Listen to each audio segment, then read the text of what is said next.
Hi everyone, it's Darlene. Welcome back for another card video. Today is something a little bit different, at least I've never seen it done before. I'm using my Copic markers and my dies to create this gradient shape. For this video, I'm creating the heart card and then I'll show you the rest of them at the end. So all you need to do this type of card is a die, any shape, and then a sentiment, stamp, and 3 Copic markers. So I'm using the Little B hearts, the My Favorite Things, Love You More, and these 3 Copic markers. And actually, I didn't use that stamp set because it ended up being too large. I've shown this die set before. I love it. It's the Little B heart dies, and you can see it comes with 11 dies. Several of them are just solid hearts, and then you can see there are 4 crisscross inserts that you can put on the inside or the outside. So you can have just a straight cut heart or add some of the stitching, kind of the crosses. It's really a cool set. Okay, so I measured the middle of this card and drew a line with my T-square. And I did that because hearts are really easy to line up. You just line up the top point and the bottom point, and then your heart is right in the middle.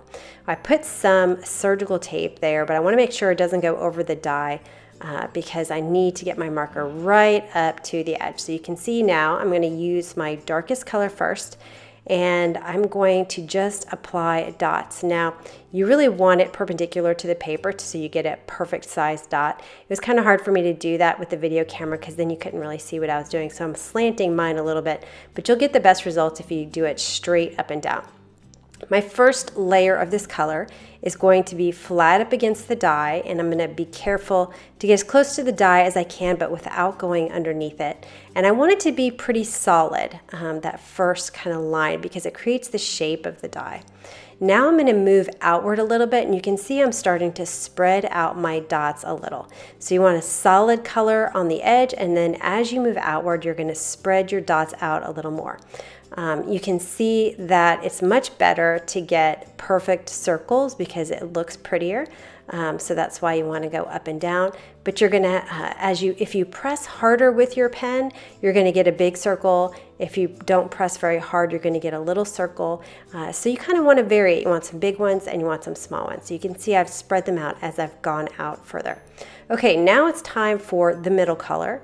And what I'm going to do is start halfway up the dark color. I'm not going to go all the way to the die. I'm going to start about halfway, and I'm going to do basically the same thing. So I've got a pretty solid start, and then I spread them out as I get further out from the die.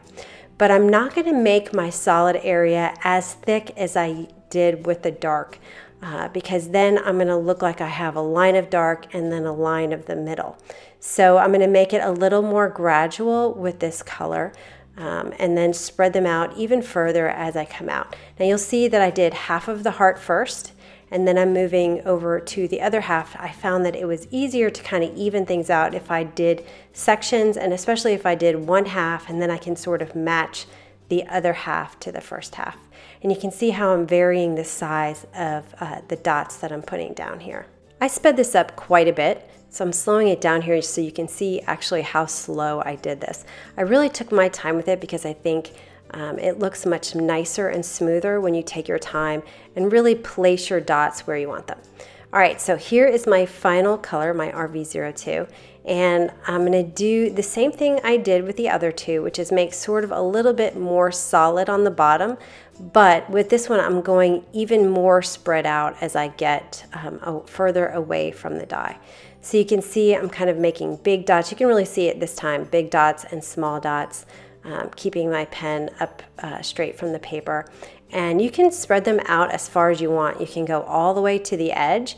You can see I really spread them out quite a bit, and I made them further apart as I went toward the edge of the paper. I spent about 3 to 5 minutes in real time, I want to say, per color.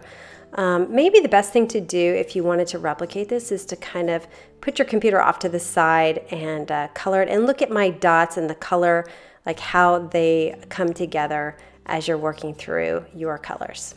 All right, so now I'm kind of really putting some extra ones outside the heart, and you also want to keep in mind that you need to keep the heart shape, and that can be hard to do. With circles, it's easy. With the heart, it was a little harder because there is a shape that you want to preserve.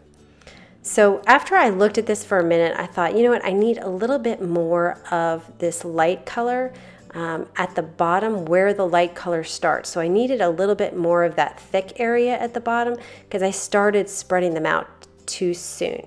So I'm just whipping around here, just adding a little bit more of that light color right on top and to the outside of the medium color.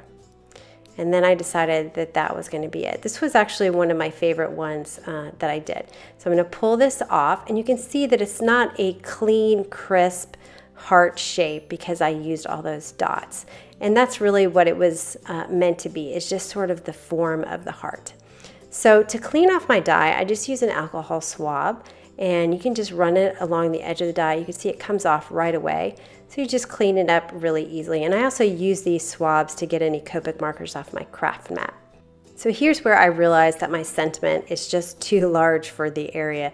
So I had to shut off the camera and find something else to use. I used this Love You S'more set by Lawn Fawn. It's just the perfect I love you. It fits right there in the middle of the heart. So I inked it up with some Hero Arts black ink and stamped that right in the middle. And now I'm going to take this, I'm going to adhere it to some Melon Mambo, and there's going to be 1/16 of an inch all the way around of a mat, and then I'm going to put some tape runner on the back of this piece and adhere it to a Hero Arts black note card. And that's all I'm going to do with these cards. I'm keeping them really simple because I want the focus to be on the gradient that I created with my markers. So here are the other ones I created. I did a happy birthday one with a circle die. And I'll have all the numbers on my blog post. This one has Bermuda Bay, and I used a star die for it. These circles were a little bit larger. It was my first one, so it's not really my favorite. And then a butterfly with some purples. I really like this one a lot too. So anyway, as you can see, you could probably just use what you have on hand to create a card like this. And I hope you enjoyed that, and I will see you next time. Thanks for watching.